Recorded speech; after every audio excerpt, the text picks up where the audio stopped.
That's an area I haven't really had many discussions about with developers building their own additions on top to make their development process easier. But like if you look at any of the games that people love throughout history, they've always had some sort of system that has made it okay, unless you want to go super far back.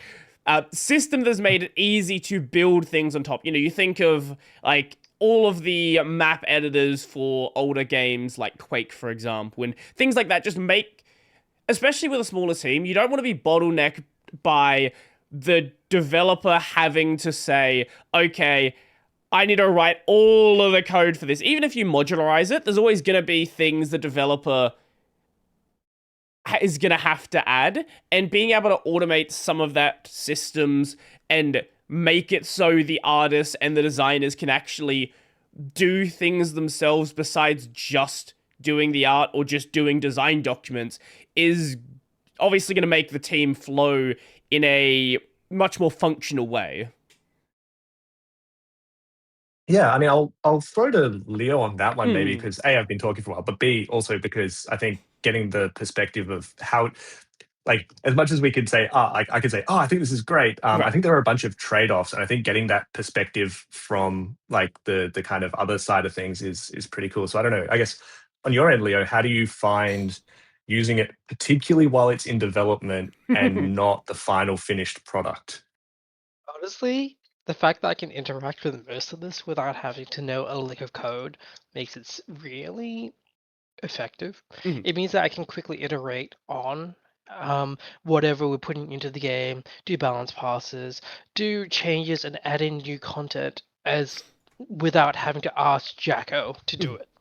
And that means we get faster turnarounds. It means that Jacko can add in and work in some on our other features and make it so that our game really sings. Mhm. So essentially, rather than having all the workload on Jacko and me sitting and twiddling my thumbs after all the art and design is done, I get to actually now help out with the design.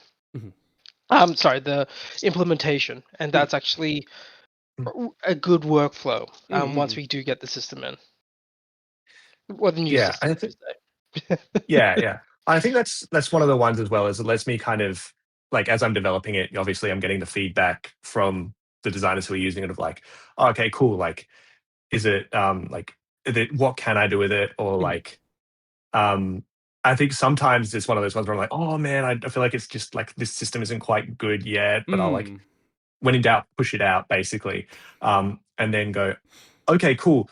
They'll find a way to work around it. Like, okay, it's going to take me a week to like re-engineer this to do it this way. And they're like, no, no, okay, like, but if I had to do it in like 10 extra clicks, I can do it like this. And I'm like, yeah, yeah, you could. It's a bit painful, right? And then they'll be like, I'll just do it in 10 extra clicks. Mhm. Like that kind of stuff. It helps you break out of try to over engineer things, I Mhm. think, to a certain degree. And really go, okay, like what is blocking the game from progressing and like where can we try to hit those pain points? Mm. Mm. So I think, yeah, it's good to have that aspect to it. Um, and I think kind of also bringing it back a bit, maybe to, you kind of mentioned map editors and things like Mm. that. Mm. Um, yeah, I think those kind of tools are particularly cool and one of those ones that inspired me a little bit. So I know I'm thinking back to, yeah, like I don't know, like the Age of Empires Right. scenario editor Mhm. stuff, or like Mhm. Age of Mhm. Mythology would be one of the ones, because I remember, yeah, like being able to listen into like events or something like that. I think, or like Mhm. Mhm. triggers, and like have a bunch of characters spawn to create this kind of cinematic event in there. And just being like, oh, cool, I'm like some small nerdy kid who doesn't understand programming or anything, but like I feel like I'm creating a thing. Mm. Mm. Um, yeah, that's one of those feelings I was really excited to try to be able to add to Fox and Shadow as well. Mhm. We don't again have a firm timeline for it because that's going to be a bunch of extra work on top. But Mm. if we have this framework, a lot of the heavy lifting for creating something like an in game like modding experience is Mhm. kind of done. And it's a matter of us getting our developer tooling and exposing that more and more to just like, yeah, be part of the game, and Mhm. letting people remix what we have for Fox and Shadow and just like creating their own version of it. Mhm. Mhm. I've got this pipe dream of like, yeah, we go and like have a platform where people can like download and share each other's modded versions and like have a little leaderboard you compete on or something like that, Mhm. like all the pipe dreams. You know, I also wear the producer hat, so I'm like, producer hat on, like, okay, that comes after release Right, because, you know, we right. want to make sure we do get the game out the door for people. That's like priority 1, 2, and 3. Um, but yeah, we want to make like try to just like make the game so that it's something that's fun and joyous for everybody. And I think a lot of people get a kick out of being Mhm. able to tinker with things like that. So yeah, it's something I'd be pretty passionate about. Mhm. And in much the same way, like it'd mean that if I do that open source framework, it means other developers can also put similar stuff to that in their games Mhm. more easily, maybe. So Mhm. yeah, it's yeah, just like there's really cool opportunities there. Yeah, Wait, but I you know that's don't. my little Like, nerdy rant. you mentioned there with the producer hat, like you don't want to go too far with it because it sounds like there's a lot of ideas. And just looking at the Kickstarter, there's a lot of stretch goals that were there, which you know you can keep developing this game for another 4 years if you really wanted to. Yeah, and like you know, we sit somewhat next door to the folks who did Silk Song, and they sat on that for a good period of time, and like Mhm. they spent that time well, like just kind of fine tuning stuff. They weren't just like kind of sitting on their butts, you know. They were like they work hard. Well, I feel like most people Um, know this now, but Silk Song was originally going to be a DLC for Hollow Knight that expanded into yeah, a game that I think is longer than Hollow Knight. and sometimes it'd be like that, Yeah. you know. Like yeah, if you want to really take an idea and like let it go to its ultimate thing, it takes time and effort and iteration.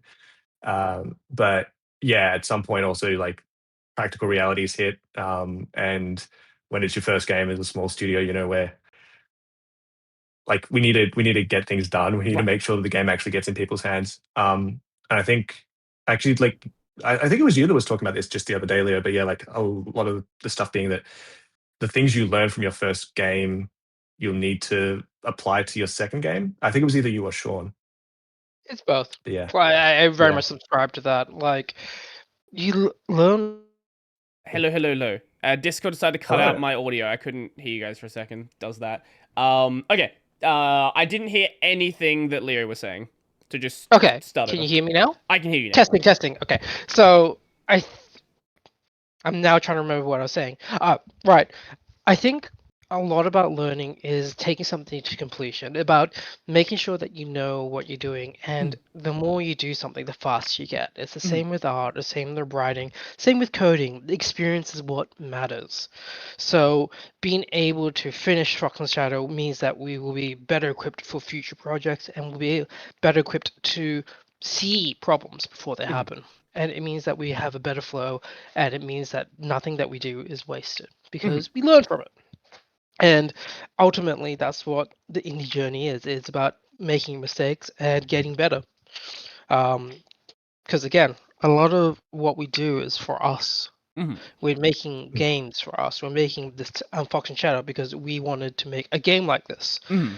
And Mm. while it may end up in the public's hands, primarily we're designing for us. Mhm. Mhm. Yeah. Because I think you know, it's that classic thing of like, okay, like, do you just make a game that you know you'd want to enjoy, or like a game that players would want to enjoy? And the answer is like both. Mhm. But like, I am a bit of a subscriber to the like, if you don't enjoy the game you're working on, Right. gosh, that's gonna make your life hard to actually like figure out if you're making a fun game. Um, you know, people find ways to do that, but like, yeah, I don't know. It just, I think, particularly if you're a strapped indie dev, like you just don't need that extra level of like difficulty. Just Mm. make a game that you enjoy, Well, which I think is really cool. ultimately, if you can't make a game that you're enjoying, like how you how can you make a game that anyone else is going to enjoy, right? If you enjoy something, you know that there's at least one person that likes it. If you don't like your own game, you don't know if anyone likes it.